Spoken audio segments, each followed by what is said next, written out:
Hello दोस्तों, स्वागत है आप सभी का आपका अपना रॉयल आई स्टडी चैनल में। आज का हमारा न्यू टॉपिक है चक्रवृद्धि ब्याज, जिसे इंग्लिश में बोला जाता है कंपाउंड इंटरेस्ट, जिसे और शॉर्ट में बोल सकते हैं सीआई, जिसका पार्ट 2 वीडियो है। इससे पहले हम चक्रवृद्धि ब्याज का पार्ट 1 वीडियो में हम लोग टाइप 1 के क्वेश्चन को पढ़ चुके हैं। अगर आप नहीं देखे हैं तो जरूर देख लीजिए, जिसका लिंक आपको इस वीडियो के डिस्क्रिप्शन में मिल जाएगा। ओके, और यह चक्रवृद्धि ब्याज का पार्ट 2 वीडियो है, जिसमें हम लोग टाइप 2 के क्वेश्चन देखने वाले हैं। और इस टाइप 2 के क्वेश्चन में हम लोग दर प्रतिशत निकालने के लिए सीखेंगे। चक्रवृद्धि ब्याज के दर प्रतिशत हम लोग निकालने के लिए सीखेंगे, जो कि मोस्ट वीवीआई क्वेश्चन है। आप अगर railway, NTPC, LP, RPF, group D के एग्जाम का तैयारी करते हैं तो ये क्वेश्चन आपके लिए बहुत ही मोस्ट और वीवीआई क्वेश्चन है, क्योंकि ऐसे क्वेश्चन हमेशा हर एक शिफ्ट में एक दो क्वेश्चन जरूर देखने के लिए मिलता है। ठीक है, और ये क्वेश्चन को हम लोग अभी ट्रिक के माध्यम से आप सभी को समझाने वाले हैं, तो आप हमारे साथ शुरू से लास्ट तक जरूर बने रहें। आपको जो है हम इतना बेसिक और इतना ट्रिक के माध्यम से समझाएंगे कि आपको जो ये क्वेश्चन है वो आपको 100% समझ में आएगा। ठीक है, आपको हम थ्योरी देकर समझाएंगे और इतना सिंपल ट्रिक समझाएंगे कि आपको 100% समझ में आएगा। तो आप हमारे साथ शुरू से लास्ट तक जरूर बने रहें, और अगर आप हमारे चैनल को सब्सक्राइब नहीं किए हैं तो जरूर से जरूर सब्सक्राइब कर लीजिएगा। ठीक है, और इसमें इस टाइप 2 में हम लोग 3 तरह के क्वेश्चन लेकर आए हैं। ठीक है, चक्रवृद्धि ब्याज के पार्ट 2 क्वेश्चन में, पार्ट 2 वीडियो में टाइप 2 के क्वेश्चन में हम लोग 3 तरह के क्वेश्चन लेकर आए हैं। अगर आप तीनों तरह के क्वेश्चन को सोल्व कर लीजिएगा और देख लीजिएगा तो आपको 100% है कि आपका जो एग्जाम में अगर इस तरह से क्वेश्चन आएगा तो आप एक भी क्वेश्चन एग्जाम में छोड़कर नहीं आइएगा। ठीक है, तो चलिए स्टार्ट करते हैं बनाने के लिए। और अगर आप हमारे चैनल में न्यू है तो हमारे चैनल को जरूर सब्सक्राइब कर लीजिए और शुरू से लास्ट तक जरूर बने रहें, अगर आप इस तरह से क्वेश्चन को बनाना चाहिएगा ट्रिक के माध्यम से। तो ठीक है, तो चलिए शुरू करते हैं। तो चलिए क्वेश्चन 1 को सबसे पहले बनाने स्टार्ट करते हैं। क्वेश्चन 1 क्या कि 400 रुपये की राशि 2 वर्ष में एक निश्चित दर से 441 रुपया हो जाती है, तो चक्रवृद्धि ब्याज की दर क्या है? जिसके लिए आपके पास 4 ऑप्शन दिए गया है। ऑप्शन नंबर ए क्या है कि 2%, बी है 4%, सी है 5% और डी है 7%। ठीक है, तो क्वेश्चन में क्या बोला गया कि 400 रुपये की राशि है, जो 400 रुपये की यहाँ पर आपको राशि दिखाई दे रहा है, ये आपका है मूलधन। ओके, तो 400 रुपये की राशि 2 वर्ष में एक निश्चित दर से 441 रुपया हो जाती है। जो आपको यहाँ पर 441 रुपया हो जाती है, ये जो दिखाई दे रहा है, ये है आपका मिश्रधन। 400 रुपया आपका मूलधन है, और जो 2 वर्ष के बाद क्या हो जाती है, तो 441 रुपया हो जाती है। और ये 441 रुपया है आपका मिश्रधन और 400 रुपया है आपका मूलधन। और इसमें आपको 2 वर्ष का बाद किया गया है, और इसमें आपका निकालने के लिए क्या बोला गया, तो दर प्रतिशत निकालना है, चक्रवृद्धि ब्याज का दर प्रतिशत निकालना है, जिसके लिए आपके पास 4 ऑप्शन दिया गया है। तो चलिए इस क्वेश्चन को हम लोग बनाने स्टार्ट करते हैं, और इतना सिंपल ट्रिक के माध्यम से बनाएंगे कि आप इसका आंसर जो है बहुत ही जल्दी दे सकते हैं। ठीक है, बस आपको 2 बात का इसमें ध्यान रखना है कि हमेशा जो है ये क्वेश्चन या तो 2 वर्ष या तो 3 वर्ष का ही बात किया जाता है। अधिकतर अधिकतर जो है ये इस तरह से क्वेश्चन जो दर प्रतिशत निकालने के लिए बोला जाता है, इसमें या तो 2 वर्ष या तो 3 वर्ष का ही बात किया जाता है। ये हमेशा 2 वर्ष या 3 वर्ष को ही प्रीवियस ईयर्स में भी क्वेश्चन देखने के लिए मिला है कि इस तरह से क्वेश्चन में हमेशा या तो 2 वर्ष या तो 3 वर्ष का निकालने के लिए बोला जाता है। जिसके लिए आपके पास हम अभी एक ट्रिक लेकर आए हैं कि अगर 2 वर्ष और 3 वर्ष का बात किया जाएगा तो चक्रवृद्धि ब्याज का अगर दर प्रतिशत निकालने के लिए बोला जाएगा तो आप किस तरह से निकालिएगा। ठीक है, जिसके लिए आपको हम शॉर्ट ट्रिक लेकर आए हैं, जिसके लिए आपको एक नोट्स को जानना बहुत ही जरूरी है, जो नोट्स हम लिख कर आए हैं। देखिए, इस नोट्स को आपको जानना बहुत ही जरूरी है। नोट क्या है कि अगर 2 वर्ष का बात किया जाएगा, आपको हम अभी बोलें कि या तो 2 वर्ष या फिर 3 वर्ष का बात किया जाएगा। जैसे कि क्वेश्चन में बोला गया है 2 वर्ष का, तो अगर 2 वर्ष का बात किया जाएगा तो आपको वर्गमूल जानना बहुत ही जरूरी है। वर्गमूल को इंग्लिश में बोला जाता है स्क्वायर रूट। ठीक है, वर्गमूल को इंग्लिश में बोला जाता है स्क्वायर रूट। मतलब अगर 2 वर्ष का बात किया जाएगा तो आपको वर्गमूल जानना बहुत ही जरूरी है, मतलब स्क्वायर रूट जानना बहुत ही जरूरी है। जैसे एग्जाम्पल के तौर पर समझ सकते हैं कि 81 का स्क्वायर रूट क्या होता है, तो 81 का स्क्वायर रूट कितना होता है, 9। इसी तरह से 36 का स्क्वायर रूट क्या होता है, 6। मतलब कहने का मतलब कि अगर 81 का वर्गमूल जानेंगे तो 81 का वर्गमूल क्या होगा, 9, और 36 का वर्गमूल क्या होगा, 6। इसी तरह से अगर 3 वर्ष का बात किया जाएगा कि 3 वर्ष, जैसे यहाँ पर 2 वर्ष दिया गया, इसी तरह से अगर 3 वर्ष का बात किया जाएगा तो 3 वर्ष के लिए क्या करते हैं, तो 3 वर्ष के लिए कुछ नहीं, सिर्फ इसका 3 वर्ष के लिए हम लोग को घनमूल जानना जरूरी है। घनमूल को इंग्लिश में बोला जाता है क्यूब रूट। जैसे कि एग्जाम्पल के तौर पर देख सकते हैं कि 64 का क्यूब रूट क्या होता है, तो 4, और 343 का क्यूब रूट क्या होता है, तो 7। मतलब 64 का घनमूल 4 होता है और 343 का जो घनमूल है वो 7 होता है। इसी तरह से आपको 2 वर्ष के लिए वर्गमूल याद रखना है और 3 वर्ष के लिए घनमूल याद रखना है। अगर आप इस दोनों बातों को आप ध्यान से सुन लिए तो चलिए इस क्वेश्चन का जो याद है, इस क्वेश्चन का जो जवाब है वो आप चुटकियों में दे सकते हैं। सिर्फ आपको हम ट्रिक बताते हैं। इस ट्रिक के माध्यम से इस क्वेश्चन का जो आंसर है वो आप चुटकियों में दे सकते हैं। बस सब सिर्फ आपको इस बात का ध्यान रखना है कि 2 वर्ष के लिए आपका स्क्वायर रूट लगाना है और 3 वर्ष के लिए आपका क्यूब रूट लगाना है। ठीक है, तो चलिए बनाने स्टार्ट करते हैं। देखिए क्वेश्चन नंबर 1 जो है वो क्या बोला गया है कि 400 रुपये की राशि 2 वर्ष में एक निश्चित दर से 441 रुपया हो जाती है, तो चक्रवृद्धि ब्याज की दर क्या है? इसके लिए आपको हम एक ट्रिक बता रहे हैं, सिर्फ आप हमारे ट्रिक को समझने की कोशिश कीजिए। ठीक है, कि ट्रिक क्या है कि ट्रिक एक तरफ लिखिएगा मूलधन, क्या लिखिएगा मूलधन। ठीक है, एक तरफ लिखिएगा क्या लिखिएगा मूलधन, ओके, और एक तरफ लिखिएगा मिश्र धन। एक तरफ मूलधन लिखिएगा और एक तरफ लिखिएगा मिश्र धन। ठीक है, क्यों? और थोड़ा सा हम बता देना चाहते हैं कि मेरा जो स्टैंड है वो थोड़ा सा टूट गया है, जिसकी वजह से आपको वीडियो जो है थोड़ा हिलते हुए नजर आएगा, तो आप थोड़ा इसको मैनेज कीजिएगा और इग्नोर कीजिएगा। ओके, देखिए तो क्या लिखिएगा, एक तरफ लिखिएगा मूलधन और एक तरफ लिखिएगा मिश्रधन, जो कि क्वेश्चन में आपको खुद दे दिया गया कि मिश्रधन और मूलधन। तो मूलधन आपका क्या है 400 रुपया और मिश्रधन है आपका 441 रुपया। ओके, मूलधन आपका क्या है 400 रुपया, तो आप यहाँ पर लिख लीजिए 400 रुपया। मूलधन कितना है आपका 400 रुपया, फिर यहाँ पर रेशियो कीजिएगा।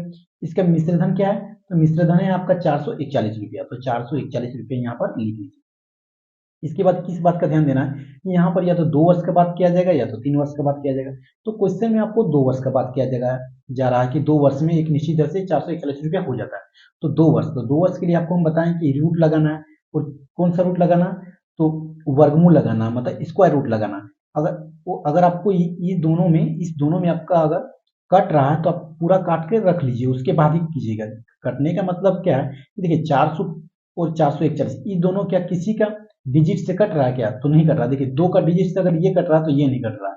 इसी तरह से ये दोनों नहीं कट रहा, मतलब इसका हम लोग वर्गमूल निकाल सकते हैं। तो चलिए वर्गमूल मतलब रूट निकालते हैं, तो इसका ऊपर में भी हम लोग रूट लगा देते हैं और इसका ऊपर में भी हम लोग रूट लगा देते हैं। तो जैसे 400 का रूट क्या होता है, तो 400 का रूट होता है आपका 20।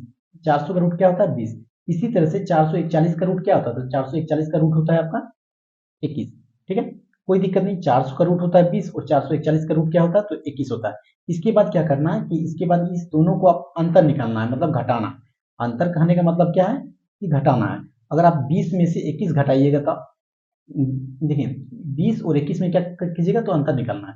अंतर कहने का मतलब क्या करना है, तो घटाना है। ठीक है, अंतर कहने का मतलब घटाना है। अब इसको घटाइए, अगर 20 में 21 में अगर 20 घटाएंगे तो कितना आएगा, 1 बचेगा। तो 1 को लिखिए आप ऊपर में, क्या लिखिएगा, 1 को लिखिए आप ऊपर में। इसके बाद हमेशा यहाँ पर मूलधन लिखना है। क्या लिखना है, मूलधन। तो आपका मूलधन कितना है, तो मूलधन देखिए आपका मूलधन ये जो कट के जो आया, मतलब रूट से निकल के जो आया वही आपका ये वाला मूलधन है, और ये आपका मिश्रधन है। तो यहाँ पर आपको हमेशा मूलधन लिखना है। मूलधन कितना है 20, तो आप यहाँ पर लिख लीजिए 20। इसके बाद क्या है कि दर प्रतिशत निकालना है। देखिए क्वेश्चन में भी आपको जो ऑप्शन है वो आपको प्रतिशत में दिया गया, और प्रतिशत में जब दिया गया तो आप इसको क्या कीजिए, तो 100 से क्या कर लीजिए, गुना कर लीजिए। ठीक है, क्या कर लीजिए, 100 से गुना कर लीजिए। आप इसका कैलकुलेशन कीजिए, आपका आंसर आ जाएगा। तो चलिए कैलकुलेशन करते हैं। तो देखिए 20 का टेबल में 100 जो आता है वो आता है कितना बार में, तो 20 का टेबल में 100 आता है 5 बार में, और 5 को 1 से गुना कीजिएगा तो आपका आएगा 5। इसका मतलब 5%, और यही हो गया आपका आंसर। 5% आपका हो गया आंसर। तो देखिए ऑप्शन नंबर कितना में है, तो ऑप्शन नंबर सी में है 5%। आई होप कि आपको जो हमारा ट्रिक है वो आपको समझ में आया होगा। ठीक है, क्या करना है, एक तरफ मूलधन लिखना है और एक तरफ मिश्रधन लिखना है। इसके बाद आपके पास क्वेश्चन में ही खुद दे दिया जाएगा, एक मूलधन और एक मिश्रधन दे दिया जाएगा, उस दोनों को लिख लीजिएगा। अगर कट रहा है दोनों तो काट का छोटा मान निकाल लीजिएगा, और अगर नहीं कट रहा है तो दोनों का ऊपर रूट लगा दीजिएगा। रूट क्यों लगाएंगे, क्योंकि 2 वर्ष का बात किया जाएगा तो वर्गमूल लगाएंगे, और अगर 3 वर्ष का बात किया जाता है यहाँ पर तो हम लोग घनमूल लगाते हैं। ठीक है ना, कि इस क्वेश्चन में हम लोग दो वर्ष का बात किया गया था तो हम लोग क्या लगाए, वर्गमूल लगा दिए। और वर्गमूल लगाने के बाद 400 का वर्गमूल 20 होता है, 441 का वर्गमूल 21 होता है। अब इन दोनों को हम लोग घटा लिए, घटाने के बाद हम लोग आया 1, क्योंकि अगर 21 रुपये में 20 रुपये घटाएंगे तो 1 रुपया बचेगा, तो 1 रुपया ऊपर में लिख दीजिए। इसके बाद नीचे में क्या लिखना है, तो नीचे में हमेशा मूलधन लिखना है। मूलधन का मान कितना है हम लोग को 20, तो इसी 20 को लिखें। इसके बाद हम लोग को दर प्रतिशत निकालना है। इसका मतलब दर प्रतिशत निकालने के लिए देखिए ऑप्शन में भी आपका प्रतिशत दिया गया, तो प्रतिशत के लिए 100 होता है, आप 100 लिख लीजिए। उसके बाद काट लीजिए, 20 का टेबल में 100 जो आता है 5 बार में, बस यही हो गया हम लोग आंसर 5%। आई होप कि अब जो हमारा ट्रिक है वो आपको समझ में आ रहा होगा। तो देखिए कितना जल्दी इसका आंसर बन गया। अब चलिए क्वेश्चन नंबर 2 और क्वेश्चन नंबर 3 को बनाते हैं ताकि आपको और बेहतरीन ढंग से समझ में आएगा। ठीक है, तो चलिए क्वेश्चन नंबर 2 को बनाने स्टार्ट करते हैं। क्वेश्चन नंबर 2 क्या है कि 1250 रुपये की राशि 2 वर्ष में कितना वार्षिक ब्याज की दर से 1352 रुपया हो जाती है, जिसके लिए आपके पास 4 ऑप्शन दिखाई दे रहा है। ऑप्शन नंबर ए है 2 वर्ष, बी है 4 वर्ष, सी है 3 वर्ष और डी है 5 वर्ष। तो चलिए आपको हम जैसे क्वेश्चन नंबर 1 में ट्रिक बताएं, सेम टू सेम वैसे ही माध्यम से इस क्वेश्चन को भी हम लोग बनाने स्टार्ट करेंगे। ट्रिक क्या है कि देखिए ये जो 1250 रुपया आपको दिखाई दे रहा है ये है आपका मूलधन, और जो 1352 रुपया आपको दिखाई दे रहा है 2 वर्ष के बाद कितना हो जाता है 1352 रुपया, ये हो गया आपका मिश्र धन। तो आप ट्रिक में आपको हम बताएं कि एक तरफ क्या लिखिएगा, एक तरफ लिखिएगा मूलधन लिखिएगा, ठीक है, एक तरफ आप क्या लिखिएगा मूलधन, तो लिखिए सबसे पहले मूलधन, ठीक है, एक तरफ लिखिए मूलधन, फिर रेशियो कीजिए, फिर आप लिखिए क्या मिश्र धन, फिर क्या कीजिएगा मिश्र धन, ठीक, यहाँ तक कोई दिक्कत नहीं। तो चलिए मूलधन कितना दिया गया, तो मूलधन दिया 1250 रुपया, तो आप यहाँ पर लिख लीजिए 1250 रुपया मूलधन दिया गया। इसी तरह से मिश्र धन कितना दिया गया, तो 1352 रुपया, तो आप यहाँ पर लिख लीजिए 1352 रुपया का मिश्र धन दिया गया, ठीक है। अब इसको क्या कीजिए, अगर कट रहा है तो काटिए, देखिए 2 का टेबल में ये भी कटेगा, 2 का टेबल में ये भी कटेगा, तो 1250 जो 2 का टेबल में कटता है ये कटेगा कितना, 6 बार में 12 कट गया, और 50 जो है ये 25 बार में कट गया, यहाँ तक कोई दिक्कत नहीं। अब देखिए 1352 है, तो 1352 ये भी 2 का टेबल में कटेगा, 2 का टेबल में 6 बार में आपका गया 12, उसके बाद एक इसको दे दिया तो 15 हो गया, तो 7 का टेबल में आ गया 14, मतलब और इसको एक दे दिया तो 12 हो गया, फिर आ जाएगा 6 का टेबल में, ठीक है, मतलब ये 2 का टेबल में 625 बार में कट गया, और 1352 जो है 2 का टेबल में 676 बार में कट गया। इसके बाद और कट रहा तो काट लीजिए, और नहीं कट रहा तो आप देखिए कि 2 वर्ष या 3 वर्ष का बात किया जाएगा। तो देखिए क्वेश्चन में आपका बोला गया है 2 वर्ष, तो 2 वर्ष का बात किया गया है, इसका मतलब इसके ऊपर क्या लगाएंगे, तो स्क्वायर रूट लगाएंगे, ठीक है, इसका ऊपर क्या लगाएंगे स्क्वायर रूट लगाएंगे। तो चलिए स्क्वायर रूट लगाते हैं, तो 625 जो 625 का स्क्वायर रूट मतलब वर्गमूल क्या होता है, तो 625 का वर्गमूल होता है आपका 25 होता है, ओके। उसी तरह से 676 का वर्गमूल क्या होता है, स्क्वायर रूट क्या होता है, तो 26 होता है। और एग्जामिनर जो है ऐसे ही क्वेश्चन को सेट करते हैं जिसका रूट हमेशा निकलता है, या तो रूट या फिर क्यूब, ठीक है।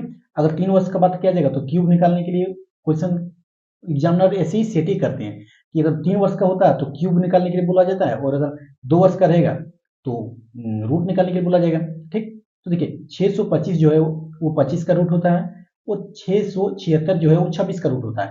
इसके बाद क्या करना है, इसके बाद करना है कि इन दोनों को घटा लेना है, इन दोनों को घटाएंगे मतलब क्या करना है, तो अंतर निकालना है, अंतर, ठीक है, अंतर मतलब घटा करना है। तो चलिए हम यहाँ पर बगल में कर देते हैं, यहाँ पर कर देते हैं, देखिए तो इन दोनों को अगर घटाएंगे तो हम लोग क्या आएगा, अगर 26 रुपये में 25 रुपया चला जाएगा तो कितना होगा, तो आपका बचेगा 1 रुपया। इसके बाद हमेशा यहाँ पर क्या लिखना है, तो आपका हमेशा मूलधन लिखना है, और मूलधन हम लोग को क्या दिया गया, तो मूलधन हम लोग का कितना दिया है 25, तो आप 25 यहाँ पर लिख लीजिए। इसके बाद देखिए प्रतिशत निकालने के बोला गया, ऑप्शन में भी आपका प्रतिशत ही दिखाई दे रहा है, तो ऑप्शन में भी प्रतिशत ही दिखाई दे रहा है, और दर जो होता है वो प्रतिशत में होता है, तो प्रतिशत के लिए हम लोग यहाँ क्या करेंगे, तो 100 करेंगे। इसके बाद इसको कैलकुलेशन करते हैं, तो 25 का टेबल में 100 कितना बार करता है, तो 4 बार में, और 4 को 1 से मल्टीप्लाई करेंगे तो गुना करेंगे तो आपका क्या आएगा, तो 4% आएगा, ठीक है, इसका आ गया 4%। तो चलिए ऑप्शन नंबर से मिलाते हैं, तो देखिए ऑप्शन नंबर कितना में है, तो ऑप्शन नंबर बी में है 4%। तो आई होप कि आपको जो हमारा ट्रिक है वो आपको बेहतरीन लगा होगा कि किस तरह से बनाएं। तो चलिए क्वेश्चन नंबर 3 की ओर चलते हैं ताकि आपको और बेहतरीन ढंग से समझ में आएगा, और वह आखिरी क्वेश्चन होगा। क्वेश्चन नंबर 3 में हम लोग 3 वर्ष वाली बात करेंगे, और वह आखिरी क्वेश्चन होगा। तो आप वीडियो को छोड़कर नहीं जाइएगा, ठीक है, आप टोटल का टोटल तीनों क्वेश्चन को देख लीजिए, उसके बाद आप खुद बनाने की कोशिश कीजिए। आपका अगर बुक में इस तरह से क्वेश्चन है तो बनाने की कोशिश कीजिए, आपका 100% है कि क्वेश्चन जो है एक भी एग्जाम में नहीं छूटने वाला है। तो क्वेश्चन नंबर 3, और यह आखिरी क्वेश्चन है, यह आखिरी क्वेश्चन है। क्वेश्चन नंबर 3 क्या, चक्रवृद्धि ब्याज पर 10,000 रुपये 3 वर्ष में 13,310 रुपये हो जाता है, तो वार्षिक दर क्या है, ठीक है। इसमें 3 वर्ष का बात किया गया है, 3 वर्ष कहने का मतलब क्या करेंगे, तो क्यूब लगाएंगे। आप देखिए ये जो 10,000 रुपया है, ये 10,000 रुपया आपका है क्या, तो मूलधन है, और 13,310 रुपये जो आपको यहाँ पर दिखाई दे रहा है ये आपका मिश्र धन, और इसमें आपका दर प्रतिशत निकालने के लिए बोला गया, ठीक है, जिसके लिए 4 ऑप्शन दिया गया। ऑप्शन नंबर ए है 10%, बी है 12%, सी है 8% और डी है 15%। तो चलिए इसको हम लोग ट्रिक के माध्यम से सोल्व करते हैं। जैसे आपको हम क्वेश्चन नंबर 1 क्वेश्चन नंबर 2 बताएं, तो इसमें सबसे पहले हम लोग क्या करेंगे, तो सबसे पहले करेंगे एक तरफ लिखेंगे मूलधन, एक तरफ लिखेंगे मूलधन, ठीक है। इसके बाद क्या करेंगे, इसके बाद रेशियो देंगे, इसके बाद एक तरफ लिखेंगे क्या, मिश्र धन, मिश्र धन, ठीक, मिश्र धन। तो एक तो मूलधन और एक तो मिश्र धन। तो मूलधन हम लोग कितना है, तो मूलधन है आपका 10,000 रुपया, कितना है 10,000 रुपया, ठीक है। और मिश्र धन जो है, मिश्र धन है 13,310 रुपया। आप क्या करेंगे, आप अगर कट रहा है तो काटिए, देखिए यहाँ से भी 1 0 और यहाँ से भी 1 0 कैंसिल आउट हो गया, तो आपका क्या क्या बचा, तो आपका बचा यहाँ पर 1,000, और यहाँ पर बचा आपका 1,000 331 रुपया। ठीक है, यहाँ पर बचा आपका 1000 और यहाँ पर बचा आपका 1321 रुपया। आप देखिए क्या बताया गया, तो 3 वर्ष का, तो 3 वर्ष का बताया गया, इसका मतलब हम लोग यहाँ पर क्यूब लगाएंगे। ठीक है, क्यूब रूट क्या लगाएंगे, क्यूब रूट, इसमें हम लोग क्या लगाएंगे, तो क्यूब रूट लगाएंगे, क्या लगाएंगे, क्यूब रूट। अब देखिए 1000 का जो क्यूब होता है वो 1000 का क्यूब क्या होता है, तो 10 होता है। और 1331, तो 1331 का जो क्यूब होता है वो होता है आपका 11, क्या होता है, 11। तो 1331 का आपका क्यूब होता है 11, और 10,000 का, सॉरी 1000 का क्यूब होता है आपका 10, और 1331 का क्यूब कितना होता है, तो होता है आपका 11। अब क्या कीजिएगा, अब नेक्स्ट आपको हम बताएं कि इन दोनों को क्या कर लीजिएगा, इन दोनों को घटा लीजिए।